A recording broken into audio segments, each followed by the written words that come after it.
everybody, welcome to another episode of Fowler Behind the Wheel. It is Saturday, December 4th, and we are headed down to Laredo. This load drops off it's a live unload between 8 and 3 o'clock in the afternoon. I'm not 100% sure on when we'll be down there, but we got 984 miles to go. Kind of overslept a little bit today. Somehow I slept at like 3 or 4 alarm clocks, but now I know I said to not drink these, but you know, I had to today.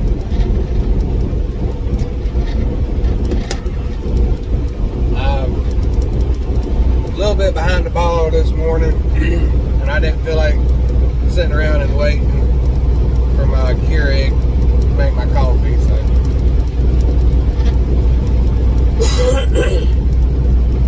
we had to do a no-no this morning.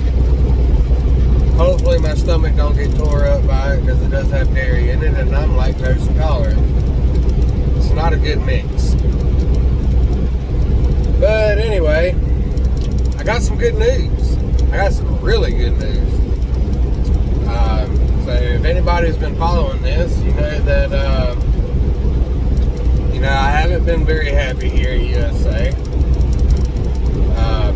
I put in some applications with a couple of places, and 2 places I heard back from. These are 2 places that I was really hoping to either get one or the other. Well, turns out yesterday I'm set to go to both. So now I got a really big decision to make. So I give you a drum roll, but we don't have any way to do that. So the 2 places that have basically said I'm good for hire is Dynamic Transit and GP Transco. Now,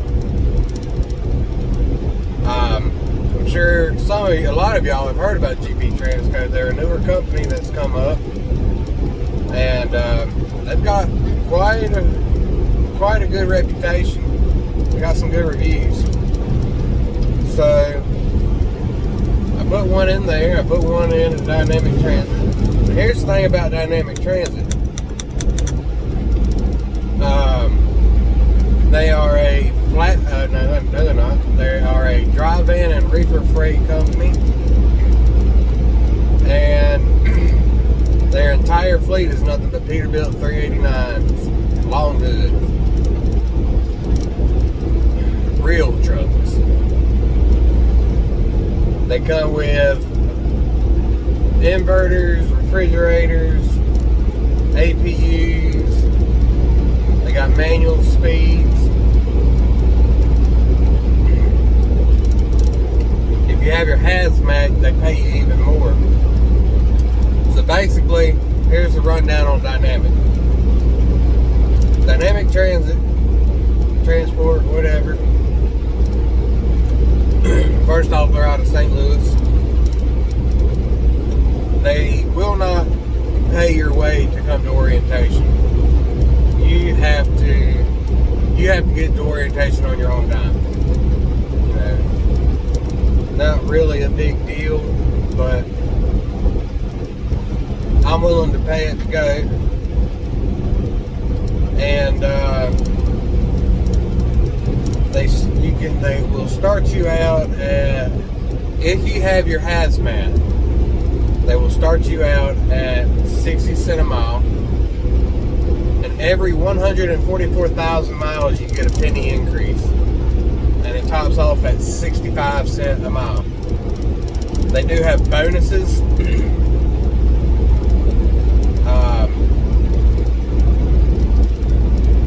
If you do not have your hazmat, it's your hazmat and your tanker. Yeah, they are a dry van and reefer freight company. But if you have hazmat and tanker, you can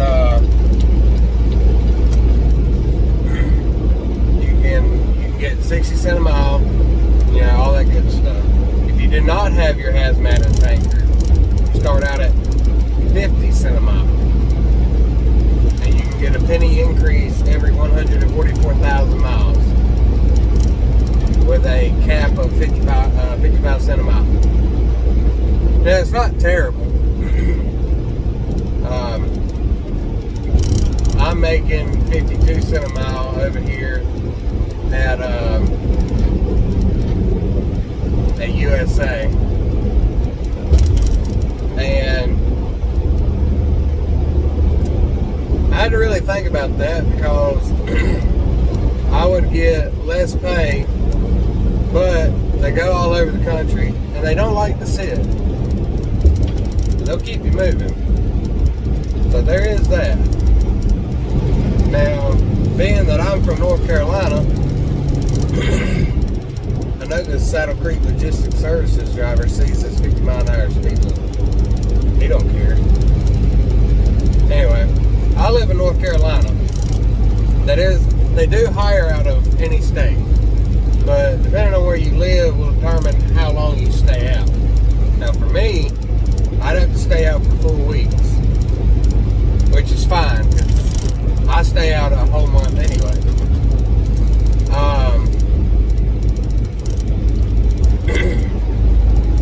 When I go, if I was to go there and go home, they don't want you to be home no more than 4 days. Like I said, they don't want the trucks to sit. I mean, it's not really a big deal. So,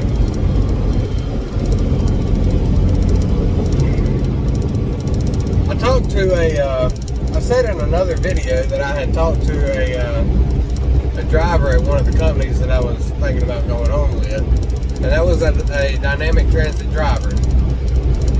He had a lot of good things to say about him. He's been there for a little while, and he said that he thought he had finally found him a company that he can retire from. So, I mean, he even let me in his truck to see what they look like, and it was a really nice truck. They got some really nice trucks. And it would be a really cool factor to drive a 389. I mean, that would just be awesome. That'd be like a dream come true. Driving a really cool truck, going all over the country, you know, all that good stuff. And I'm willing, I've already got my tanker. I'm willing to get my hazmat. I've always wanted to get it. I've already got my doubles and triples because I'm an ex-FedEx driver. And I ended up getting my tankers just because it was easy to pass. You know, once I got it, I got it. So I've never actually applied it to anything, but it's not anything that's holding me back at this point. So all I need to do really is get my hazmat and I'll be good to go. I mean, I can pretty much do and go anywhere I want to. And I've got a TWIC card. Got that when I was at Prime. So,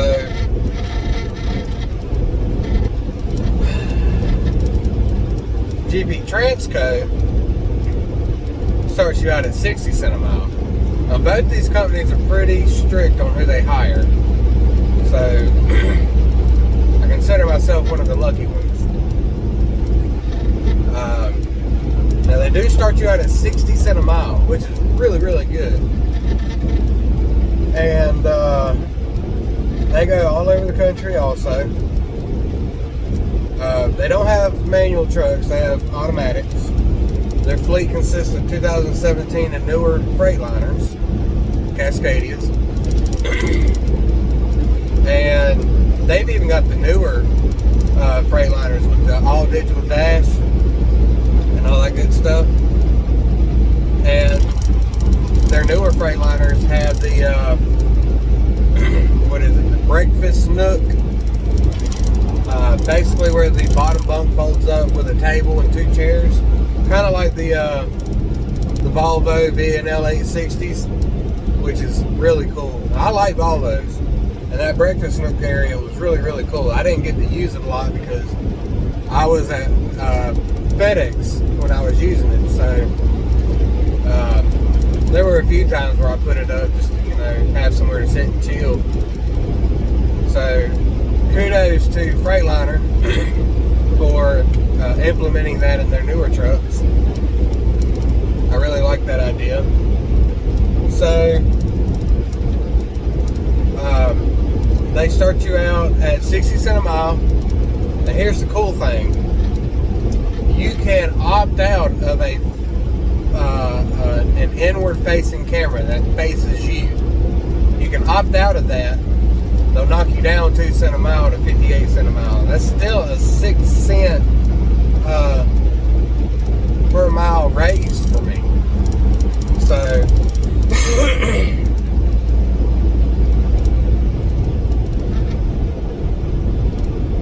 I'm fine with that. I mean, it's only like $2,000 some odd a year that I'm missing out on. So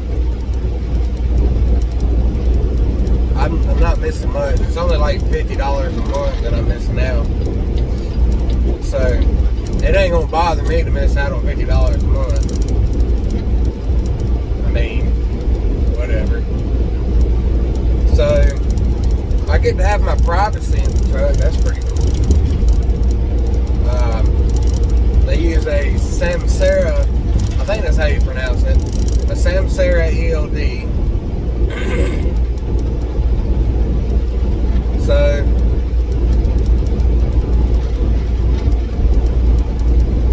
they are out of Joliet, Illinois, I think that's how you pronounce it. Joliet.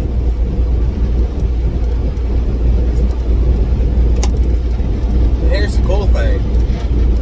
USA has a shop in New Holland, Illinois. So it's only 38 minutes from their from GP Transco's terminal.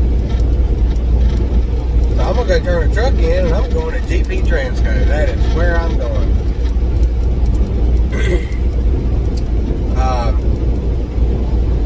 I'm gonna try not to burn any bridges with dynamic, just in case, because it would be really, really cool to go to dynamic and drive really cool equipment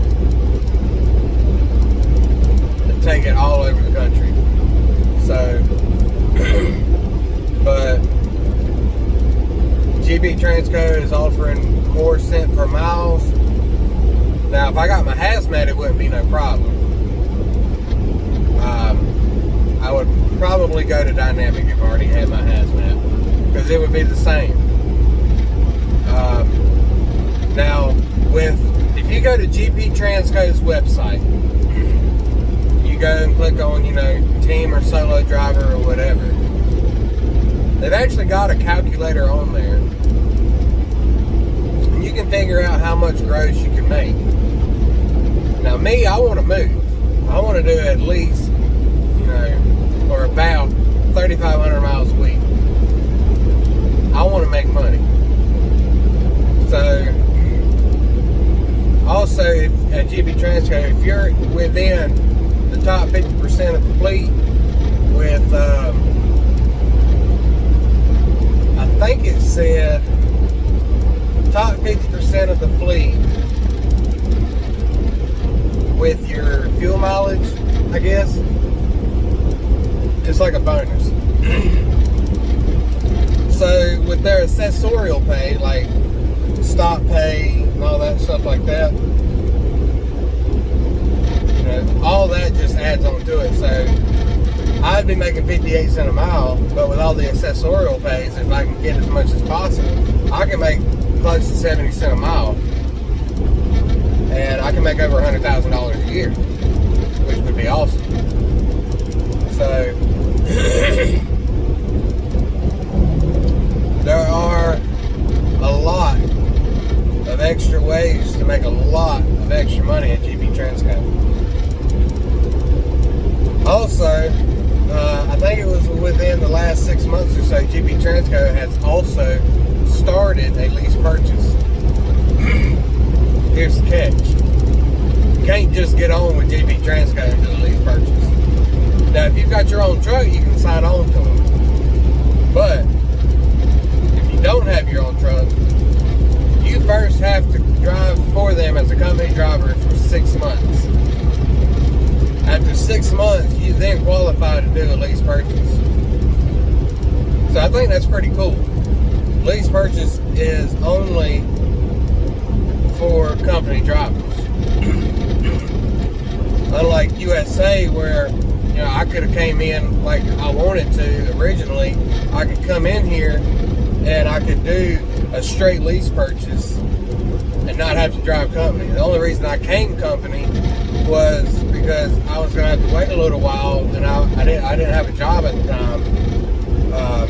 I was in between jobs. I was just like, well, I'll just go do company at USA Truck and get a good feel for their system and how they do things, and we'll just do it that way. Get familiar with everything. Give myself a good leg to stand on when I went lease. Well, as y'all have been following this channel, that hasn't happened. So the fact that after 6 months I can switch over to lease and get a truck. Joe's calling me. I'll call you back, Joe. So I think that's pretty cool. It's reserved only for company drivers, which means I'm in no competition with anybody. But yeah, I'm gonna go to GP Transco, and hopefully I'm gonna make me a lot of money, because I've got to make money at this point. I'm hemorrhaging money. GP Transco comes with 1500 watt inverters, refrigerators, APE units, if I hadn't already said that, automatic trucks, all that good stuff. They are a dry van fleet. They are pretty hard to get on with. They are pretty strict. But I've heard a lot of good things about them. A lot. So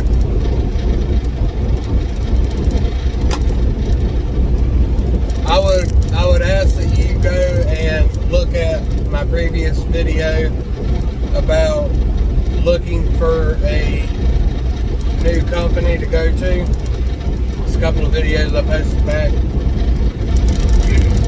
Now, there are going to be people that say a lot of bad things about companies, but you have to use discernment and find which bad reviews are just, bull. Not every companies, whether it be in the trucking industry or not, companies are not a one-size-fits-all company. You have to be compatible with the company and the job that you're doing, and the job has to be compatible with you, and the company has to be compatible with you. Not everybody's going to be happy working at the same place. Some things work for others while others don't. So I've heard a lot of good things about GP Transco. There's been some bad things about GP Transco that people have said, but regardless, I have to see what it does for me. That's the only thing that matters, is finding out how it is for me. So I'm pretty excited. Like I said, we're on our way to Laredo, Texas. I'm going to be doing a reset down there. GP Transco already has me set up to do a drug test down there, so we're going to get that done. And as soon as I get out of Laredo, here's the thing about Laredo with USA Truck. Laredo, Florida, and Pennsylvania. At least I'm pretty sure about Florida. They have to dispatch you out of those areas because for some reason they don't have freight there for some reason. So I'm going to get dispatched out of Laredo. Wherever that takes me, I got to try and make my way up to New Holland, Illinois to turn the truck in. And I need to be there by Sunday or Monday because orientation is Tuesday and Wednesday. and it's 2 days, and you get paid $100 for each day, which is added to your first check. So,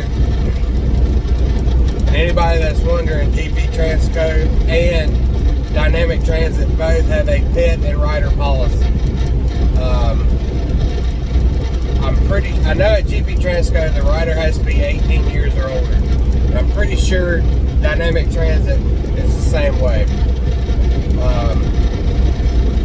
But anyway, I'm not going to have any passengers anyway, so I'm not really worried about it. The cool thing about GP Transco is,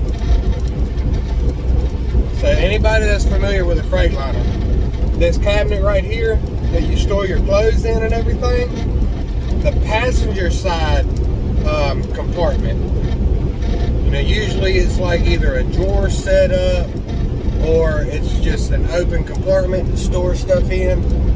They take that out and they put in a dorm room sized mini fridge. It's not a factory truck fridge. It's like, you know, this fucking big. It's a dorm room sized mini fridge. You get more room in the fridge, which is awesome. Like, I looked it up. It's a Kitchen Chef. I think that's the brand of, or at least that's the brand that was in the 3D tour of the 2002 Freightliner Cascadia that's on their website. I looked it up, you know, I think it's like 3.2 cubic inch or something like that. I don't really know. But it's a bigger fridge than what would come from the factory, so that's pretty cool. Both companies have refrigerators. Dynamic Transit has a factory Peterbilt door fridge. It's not a pull-out drawer, which is awesome. I hate drawer coolers. It's really a cooler. It's not a fridge. I hate things. I wish that they would do away with it. It is a swing-out mini fridge. But GP Transco has a bigger dorm room size mini fridge in their trucks, which is awesome. They've got it strapped down and everything. So, I forgot to throw away my trash when I went to the McDonald's. Oh well. So anyway, there's all that.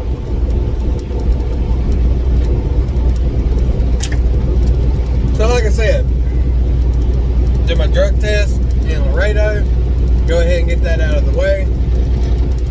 And I got to spend the next week trying to get up to New Holland in Illinois, which shouldn't be too hard to do. They got plenty of freight that goes up to Illinois. I just got to get somewhere where the freight is going up to. So as long as I'm there by Sunday or Monday, we'll be good to go. Like I said, orientation is Monday and Wednesday. It's $100 a day, so orientation pays $200, and it's added to your first check. So, pretty excited. I'm ready to get this over with. So let me tell you a few things that have happened over here at USA while I'm still here. The truck that I'm in, that I had to get a rental car that USA paid for, finally. They got me a rental car. I drove from the Atlanta shop all the way up to Tip City, Ohio to go get a new truck. Because all the trucks in Atlanta are crap. If you're coming to USA and you're doing orientation, I would highly suggest that you either try and go to West Memphis, Arkansas or Tip City, Ohio. Do not go to Atlanta. The truck that I was first originally in broke down all the time. This truck, it hasn't broke down, but as of yesterday, my cruise control isn't working. I don't know why. It really sucks. And ever since I've been in this truck, I don't know if you can hear it, But if you hear what sounds like a pissed off beehive, it's coming from the overhead compartment area. I don't know what it is. I took the faceplate off where the CB is, and I've gone through that whole area looking for some loose something in there that would be rattling around, and I can't find it. Now, I did go to Tip City, Ohio at the shop up there, and there was, here, I'll just show you. That screw hole up there was missing. It was missing the screw. So, they put a new one in, and it did away with the rattling. It was quiet in here finally. Well, it's come back. So if it wasn't the screw, I don't know what it is. But I have been listening to that for the past 2 to 3 weeks. I haven't gone crazy yet, but it's about to get on my last nerve. So at this point, I don't know what to do. So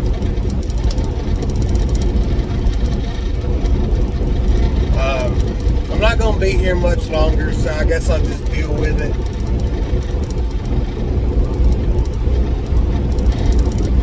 I'll be doing a reset in Laredo. So I don't know. While I'm down there, I might get them to look at it. I don't know. I mean, it would be great to spend my last week in peace. So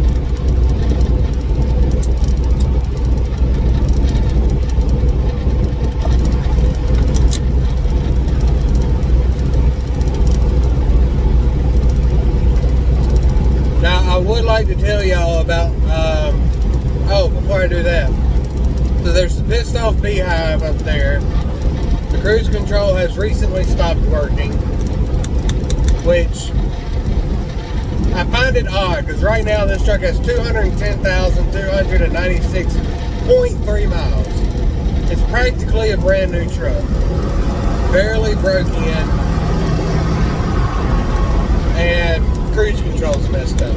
But here's the thing. These new trucks are just as reliable as a truck with 3 million miles on it. They can break down just as easy.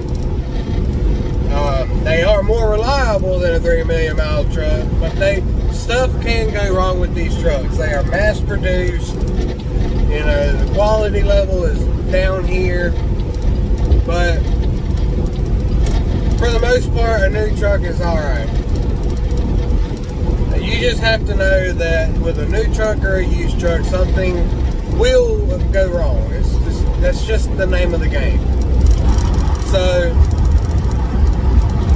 I do find it odd that the cruise control is messed up already. But it's not USA's fault. You know, I will gripe and moan about USA when it is their fault, but the cruise control going out is not their fault. It's just, you know, unfortunate. But also my radio. I don't know why. It's a stock Kenworth radio, but USA does offer to let you have Sirius XM radio, and they pay for it.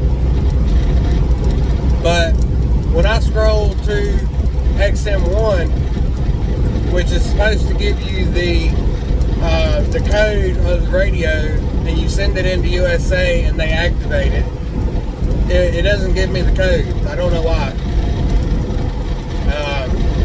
I had Tip City look at it, but I think it was on a weekend or something. I'm not sure. Nobody was there to really do anything about it, so it's just whatever. You got Pandora, Spotify, Audible, and podcasts that you can listen to. Listen to a good podcast, or listen to a good book, listen to a good story going down the road. You don't always have to listen to music.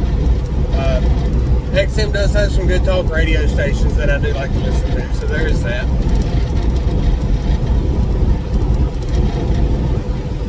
But what I wanted to talk to you about,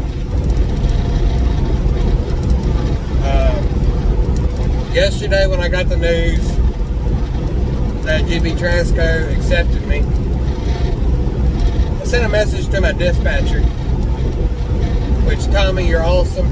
I ain't had a problem with Tommy.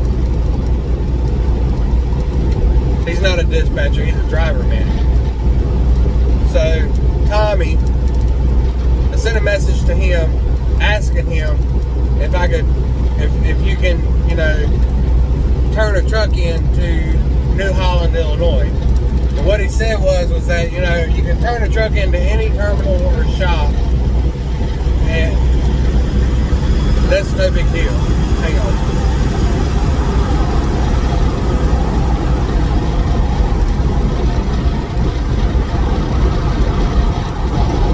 So, but he was curious about me turning the truck in. He's like, are you leaving? I said, well, yeah. I mean, I've done told you I ain't happy here. And now that they know that I am serious about leaving, and I got to give props to Tommy. Tommy doesn't want me to leave. He says, you're a good driver. I don't want you to leave. What can we do to make you happy at USA?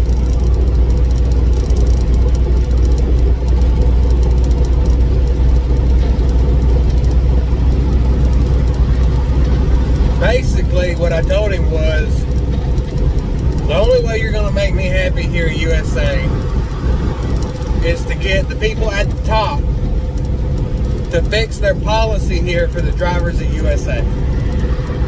Now, I told him that I'm not happy about the trucks not being able to idle, which I don't need the truck to idle all night. But if they would switch the trucks over to an opti-idle system where it still allows you to have air and heat and electricity without having to worry about the batteries going dead, because in my previous videos I told you, here at USA, when you park for the night, if they have already gotten to the truck that they assigned you and they turn the idle off and you do not have an APU on the truck, you turn the truck off and you have nothing. You are running off of straight battery, and now the battery should last you 10 hours or more. Not much more, but it should last you a little more than 10 hours. If it doesn't, and the battery starts to go dead, an alarm will go off telling you that the batteries are almost dead, and you better be able to hear it if you're back there sleeping. So the alarm will go off while you're sleeping, and you have to get up and turn the truck on and let it idle to charge the batteries. And you have to sit up here to keep the truck running long enough for the batteries to charge. Now that's the thing. I don't know how long it takes for the alternator to charge the batteries.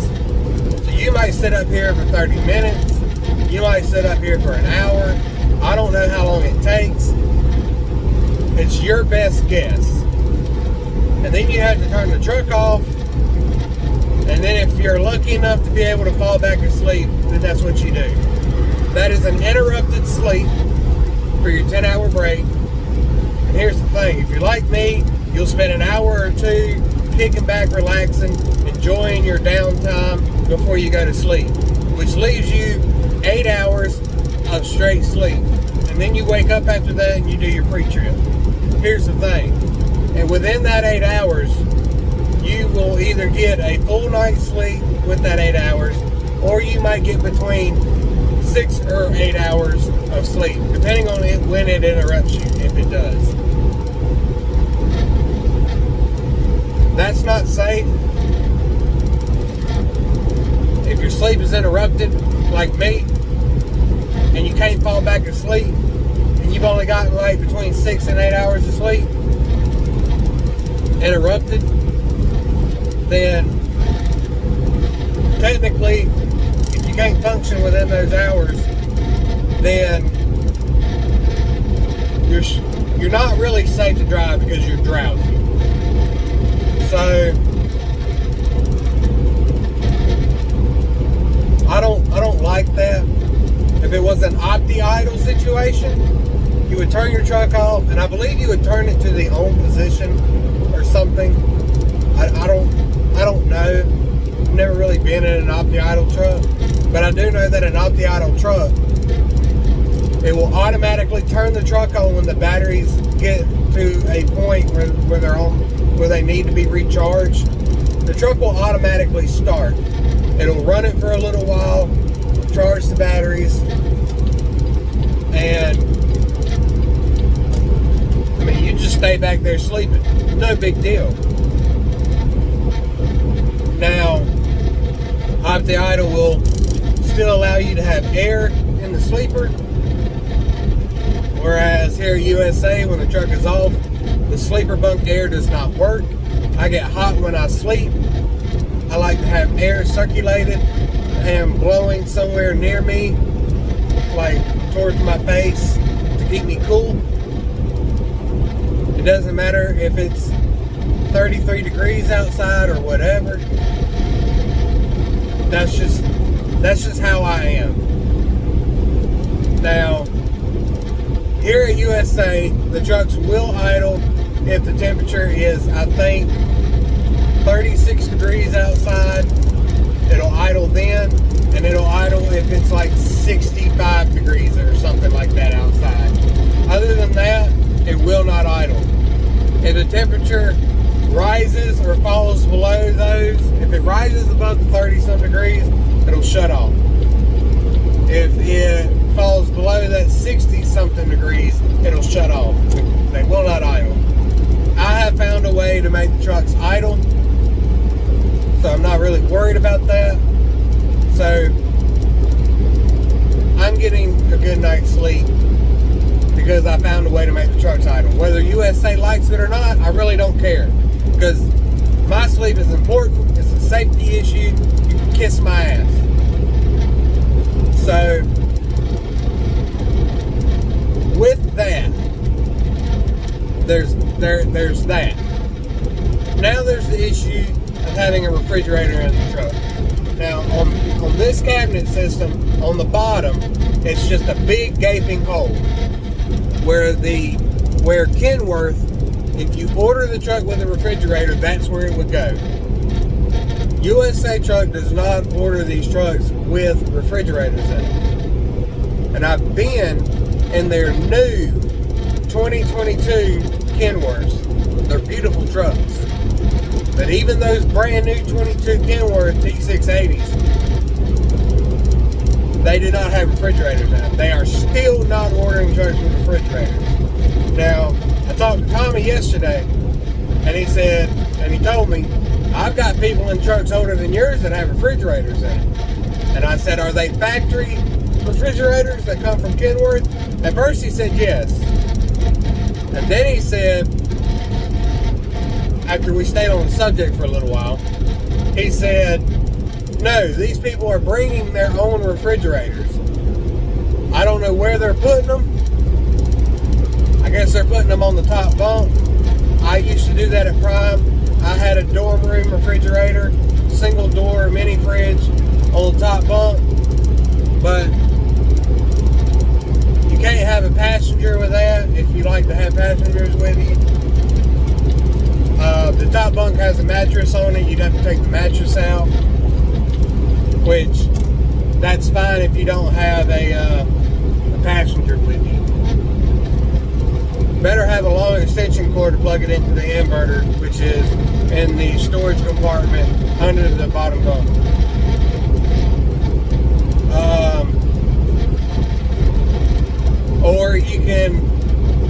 of those portable plug-in refrigerators. But those are like $500. I don't have $500. I don't have a mini fridge, and I don't have a way to pay for one. Now, Tommy did talk to his boss, and his boss said that he would buy me a refrigerator. Now, that's cool. They are willing to buy me a refrigerator to keep fresh food in it. For one, if I can keep fresh food in this truck that I can cook myself, that's a healthier meal option. And two, it saves me money. Which, if you've been following this channel, I have not made much. So,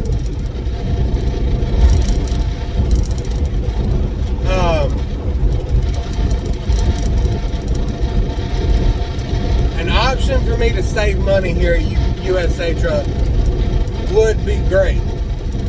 But the refrigerator alone is not going to keep me here, because the policy from the top people do not have it in their policy to care about you, because they are not giving you the amenities that you need or that you should want, while you sacrifice all this time being out on the road, away from your home, away from your family. You spend more time in this truck away from your home and family than you will ever spend at home with your family. That is a major sacrifice. And for a company to not give you those amenities says that they don't care about me. They care about their bottom dollar. Which, to a point, I get that. They're a company, they're here to make money. That is why they are in business. I don't fault them for that. That's fine. But it is a give and take system. If I give you my time, you're going to give me back something that will keep me here and keep me happy. Now, from the get-go, they won't. But apparently they are willing to at least get me a mini fridge to keep me happy, to keep me here. But that's not going to keep me here. It's the policies in place. They need to reform this company. If you care about your drivers, give them the amenities to keep them happy and comfortable. So, that's where I have the problem. Now, I don't want the refrigerator from USA. I don't want the trucks to idle from USA. For me, I don't want to be singled out and deemed as special because I'm not happy. I want the company to change for the betterment of their employees because they care. And if that means that they have to lose me and potentially other drivers because of it, for them to understand, hey, we need to do more for our employees so that they are more comfortable out on the road and stay happy, because they give so much of their time to us to make us stay open and a profitable company. We need to give these things to our employees because they give so much to us. That's what I want. I don't want them to cater to me because I'm not special. I'm here like anybody else, doing what everybody else is doing. USA should provide these things because of what we do. We take enough shit driving trucks from people out on the road, four-wheelers, that don't respect us, delivering to companies that don't respect us, won't let us use restrooms, won't let us stay in the truck while they unload or load us, blah, blah, blah, won't let us sleep on their property, blah, blah, blah, whatever. The trucking industry is like the second most dangerous job in America. And it is we get least amount of respect for what we do. If it wasn't for truckers, America would cease. It would stop on a dime. We get no respect for what we do. And if a company does not respect your time and your sacrifices, they are not worth my time.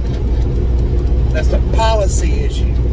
It's not the truck won't idle and there's no refrigerator issue. It is a policy issue.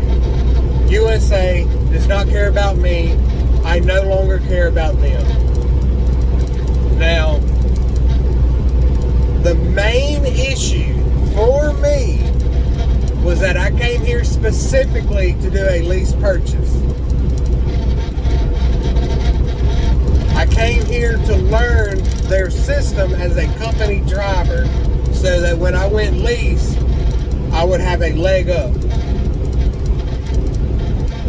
Because my lease fell through and I refused to lease a used USA truck because of poor maintenance.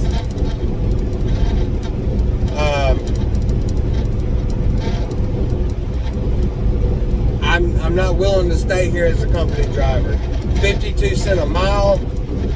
You only drive east of Interstate 35. There's not a whole lot of miles to get. The self-dispatch is awesome. I love it.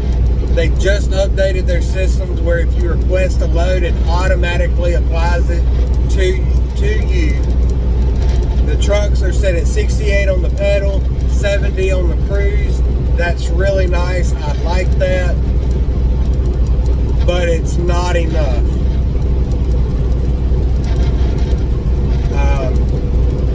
I would like to see the pay be a little better. I mean, under COVID, the freight market has been through the roof. There's no reason why somebody with experience like me is making 52 cents a mile. But like I said, I didn't come here to do company. I came here to do lease. Since my lease fell through, it's not worth staying here company, making, a shit pay, not being able to get a whole bunch of miles, because I have to chase long miles in order to get a good paycheck. And they're just not here for me. It's not good for me. It's not a good fit for me. So with all of that, that's why I'm leaving USA. I did not plan to stay here as a company driver. I'm not happy here as a company driver. I'm not happy with the company in general. Now this might work for a lot of you, but it's not working for me. I need more. I literally cannot afford to work here. We are drawing money out of a savings account that we had set up that we were not supposed to touch. So I've literally drained my bank account being here. I can't do it anymore. So this is why I'm excited to go to GP Transco. They provide the things that I need for the give and take part of it. So I'm going to get the things that I need out of GP Transco that I deserve, that USA is not giving me. And that includes a good pay per mile rate. And if I want to, I can still do a lease purchase after 6 months. So And at GP Transco, it's 75% of the load gross. At USA, it's 65%. So I'll get 10% more at GP Transco than I would have at USA. So all in all, it's a win-win situation. So I'm really, really excited about it. I know we're running on 50 minutes right here. I know this is a winded video. There was a lot to talk about, a lot of information to put forth. Those of you who have made it this far, I hope that you have found this video to be informative. Not everything that I've said can apply to you. This is what applies to me.